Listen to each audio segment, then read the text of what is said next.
आज आपण बघणार आहोत अगदी कुरकुरीत आणि तेल न पिणारी कडाकण्याची रेसिपी। शिवाय कडाकण्या दोऱ्यात ओताना न तुटण्यासाठी एक खास ट्रिकही पाहणार आहोत। चला तर मग पाहूया।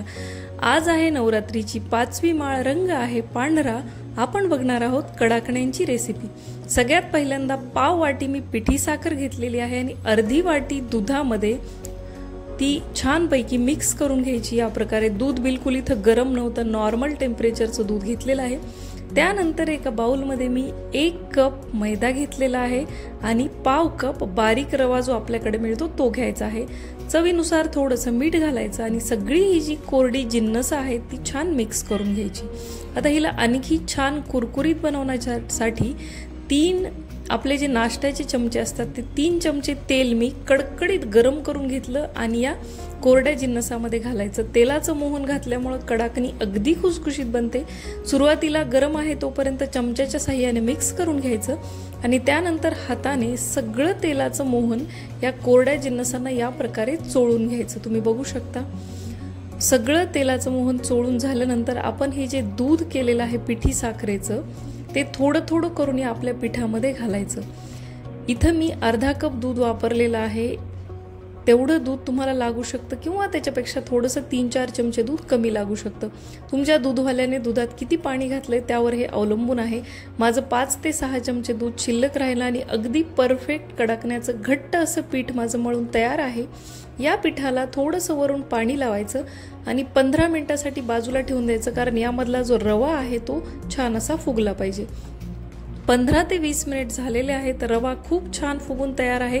तुम्ही बघू शकता पहिल्यापेक्षा पीठ अगदी घट्ट झाले आणि आणखी कडाकण्या मऊसूद आणि खुसखुशीत करण्यासाठी आपल्याकडे जो खलबत्त्याचा दांडा असतो याने या प्रकारे पीठ छानपैकी सगळं असं चेचून घ्यायचं। तुम्ही बघू शकता यामुळे कडाकण्या खूप मऊसूद बनतात।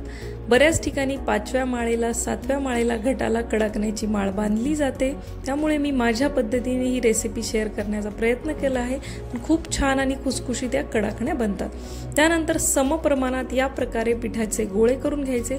पिठाच्या गोळ्याचं प्रमाण कमी जास्त झालं तरी काहीच हरकत नाही। पुढे मी एक ट्रिक दाखवणार आहे, त्यामुळे तुमच्या सगळ्या कडाकण्या अगदी समान बनतील।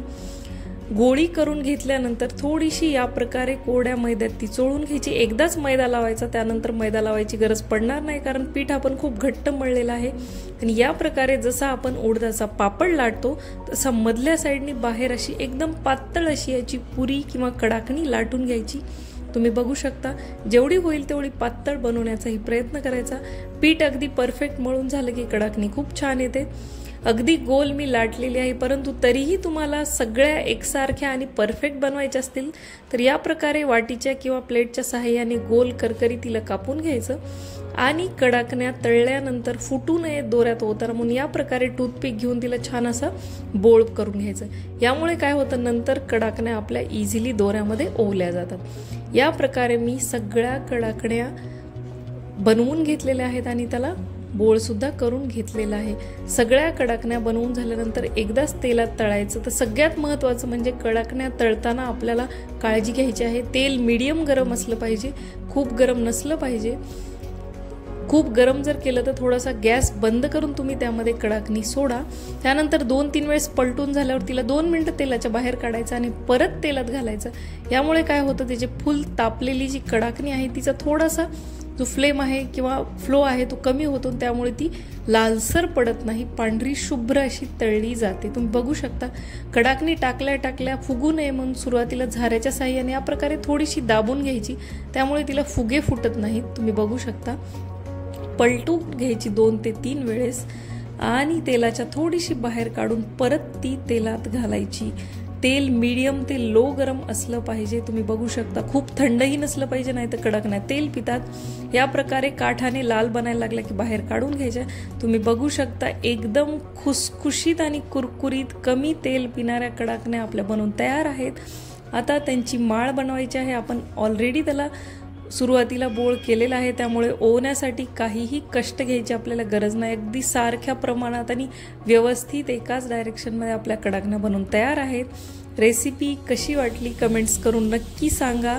तुमच्या मित्रमैत्रिणींसोबत शेअर करा। मी भेटते पुढच्या व्हिडिओमध्ये, तोपर्यंत बाय।